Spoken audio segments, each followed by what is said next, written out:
halkan taaganahay iyadoo waddanku uu aad u liito in aan muujinno shucuurtannada aan kaga soo horjeedno dilka dhaca kufsiga xadhigga sharci darrada Malla Zanaawi iyo kooxdiisa Itoobiya ka talisay ay dadkanaga ku hayaan waxaanan garab taaganahay dadkanaga xornimo dararka ee doonaya inay gumaysiga iska dulqaadaan annaguna waxaanu halkan ku muujinaynaa shucuurtannada aanu shucuurta ku garab taaganahay waxaanu ugu baaqaynaa shucuurta kale ee Itoobiya inay iyaguna fadhiga ka kacaan oo hurdada ay ka kacaan kuna daydaan walaalahooda Afrikada waqooyiga Afrika kuwaasoo dictatoriintii u talinayay iska qaaday sida Tunisia, Liibiya, Masar inay ku dadaan iyo Yemen inay ku daydaan oo hurdada ay ka kacaan oo Malays iyo Wayaane iyo wixii la hadlaana ay iska qaadaan baan ugu baaqaynaa dadkanaga xornimo dararka ee xornimadoonkana waxaanu leenahay xorriyadii way dhowdahay insha Allah waxay inooga baahan tahay in yar oo mintida iyo adkaysiga ay inooga baahan tahay waa isdaba raacin marka Wayaane iyo wixii la halmaamo waanu israacinaynaa alla adkaysto baanu leenahay halkan sugu nimid maanta banaanbax aad u qiimo badan banaanbaxaas oo aanu kaga hortagayno kuwa cadowga uu ku shaqaysto ama cadowga u shaqeeya oo uu madax u yahay oo hogaaminayo safiir ku sheega xukuumadda TPLF ee madaxda ka tahay Washington DC u fadhiya runtii waxa weeye waxa wax la yaaba oo ama lagu qoslaa in iyada oo dadkii gaajo u dhimanayo iyadoo ay xabsiyada ka buuxaan iyadoo oo saxaafadii xorta ahayd lagu kala cararayo Itoobiya aysan ka jirin iyadoo hay'adihii samafalka ay ka cararayaan waddankii aysan ka jirin in haddana intii dadka la soo hor fadhiista la yidhaahdo millennium dam ama biyo xidhaanka qarniga dhaqaale aanu ku bixinno ama aan ku dhisna keena waxaa uga roonaan lahayd iyagoo yidhaahda gobolka Tigray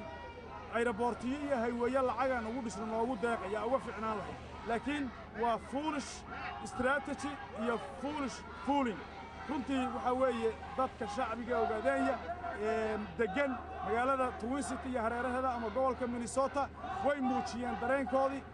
waxaa markii ugu horreysay loo diiday hoteelkii Hyatt oo ay doonayeen inay shirka ku qabtaan oo midkii markii horeba ay qabsadeena hoteelku wuu diiday dad dambiilayaal oo dad shacab iyo carruur iyo haween soo laayay ma qaabilaynay dhaheen markii dambana waxay ku shirayaan motel macnihii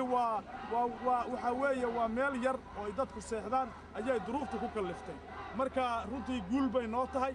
waana wadaynaa halganka waana ka guulaysanaynaa cadow salaamu calaykum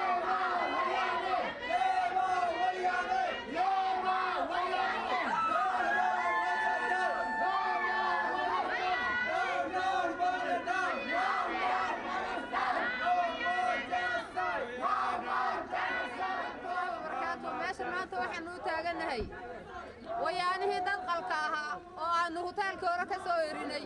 ayaa meel gariilka lagu shiiran oo meeshan ayaan hor taaganahay waxaanu kaga soo horjeednaa dad qalka wayaanaha ee ummaddii xasuuqay ee dadka yagii xasuuqay ee gabdhihii kufsaday ee carruurtii gowracay ee odayadii hogeeyey ayaa waxaanu leenahay ha dhacaan wakhti idinma hadhin wakhti yar baa idiin hadhay markaa waxa weeyaan neef gowracani kama baydho geedaha waa sidaa wayaana waxa weeyaan wakhtigoodii oo dhammaaday ayay isleeyihiin yacni wakhti sii dheeraysi ayay isleeyihiin waa helaysaan mana helayaan iyaga iyo dabaqoodhiyada xunxun ee meesha ugu jira ee fakaran aan damiirka lahayn ayaannu ku mudaaharaadaynaa annagoo leh wayaanuhu ha dhaco wakhtigiisiina wuu dhammaaday maanta waxaan ku mudaaharaadaynaa oo yaa nasiib weyn dabaqoodhigii iyo cadowgii oo iskaashaday oo ay cid u timaadana waa ay 4 xuloo dabaqoodhi iyo isagii keliya yihiin yaanu ku banaanbaxaynaa hoteelkii kalena waanu ka soo erinay kanna insha Allah tacaala maba imanayo 4 baa dhaxfar fadhiya madoobaad oo isbuuyo isdiriraya insha Allah tacaala waqtigoodu wuu dhacay annaguna ilaahay idinkiisa meel madiyo kidaba saasaanu meesha galaan uga daba tagaynaa insha Allah tacaala waanu ka bixinaynaa waana mahad iyo guul wax aliyaal wuxuu qabsanay ma jiro asalaam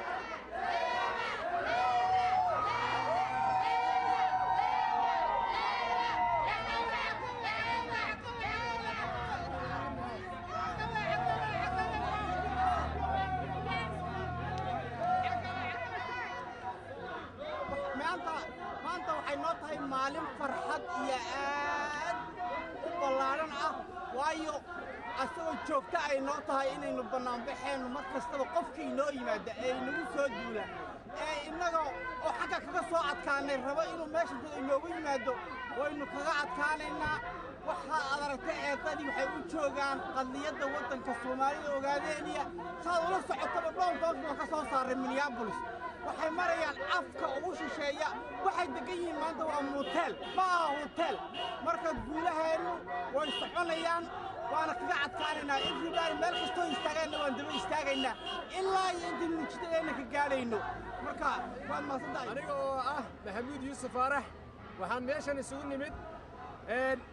ninkii kriminaalka ahaa ee wayaanaha u fadhiyey washington d c oo maanta intuu maaragtaayey minnesota yimid dabcay 4 dabaqoodhi oo maaragtaayey oromo ah iyo 4 dabaqoodhi oo kale oo meelaha jooga oo inuu la shiro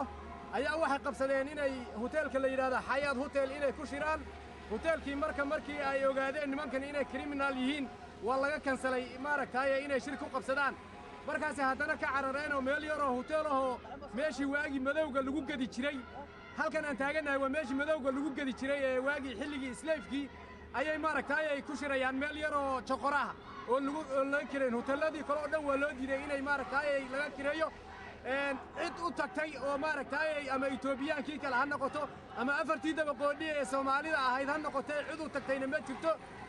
annagana meesha waad aragtaa waxa dad isugu yimid oo shacbigii ree ogaadeeniya wax ka maqani ma jiro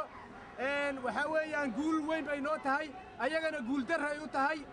insha allah waxaan rajaynaynaa inuu gumaysiyadii isdaba joogga ahaa ee dalkeenna gumaysan jiray inuu ilaahay kan ku soo khatimo ayaan ilaahay ka baryaynaa dibaddii waxaa kugu nadiir ahoo hadda wiilal aannu ku darsannay maaragtaaye shirka waxay noo sheegeen ama kuwa dabaqoodhigaa kuwa ka tirsanay ay noo sheegeen inay doonayaan maaragtaa inay dadka u sheegayaan maadaama oo yurub iyo maaragtaaye united statesba dhaqaalihii etoobiya laga gooyey inaan maaragtaaye dalkii askartii etoobiya lacag inaan loo haynin markaa sidaa darteed way baryootamayaan oo dabaqoodhigii bay leeyihiin war lacag keena marka sidaasaannu annagu ku mudaharaadaynaa insha allah guul baan axmed aar waxaan ka tirsanahay jaaliyadda minnesota gaar ahaan ahna weliba xubin ka tirsan ururka OSU ee ka jira gobolka minnesota waxaan isii soo baxnay mudaharaad aad u ballaaran waxaad dareemaysaa baan malan xabeeb codkayga haysata dhawaaqii faraha badnaa kadib inkastoo dhawaaqana dhawaaqa ayna u qalmin dadkaan dhawaaqayay sababtoo ah waxaa isugu timid meesha 7 qof markii aan maaragtay meesha gudaheeda gallay xayaad baa laga soo kansalay oo maaragtay waa mudaharaadkii shanaad ee maanta gobolka minnesota ka qabanayna sanadkan waxaa lanaga bartay si caadi ah looga bartay gobolka minnesota gaar ahaan degmada minneapolis toosna looga bartay inaanu mudaharaadii aad ka samayno hoteelladii oo dhan way diideen criminaliskii marka motel aad aragtay ku qabanayaan hadda shirka waxaan u malaynayaa inay indhahooda ku arki doonaan kuwa maaragtay inay Ethiopia jirto u malaynaya 7 qof oo dabaqoodhi xataa safiirkii la sheegay ma imanay maaragtay nin kale xamaaray meesha kasoo dareen marka waxaan maaragtay leeyahay yaana ka caajisin mudaharaadada sidan oo kale waad aragtaa barafka -10 degrees iyo maanta maraya baraf baa igu daaya 5 saacadood baan meesha taagnahay marka waxaan u rajaynayaa Soomaalida ogaadeeniya guriga gobolnimo iyo barwaaqo maaragtay waarto oo insha Allah degdeg noogu maaragtay ayaga dhigato insha Allah waan mahadsan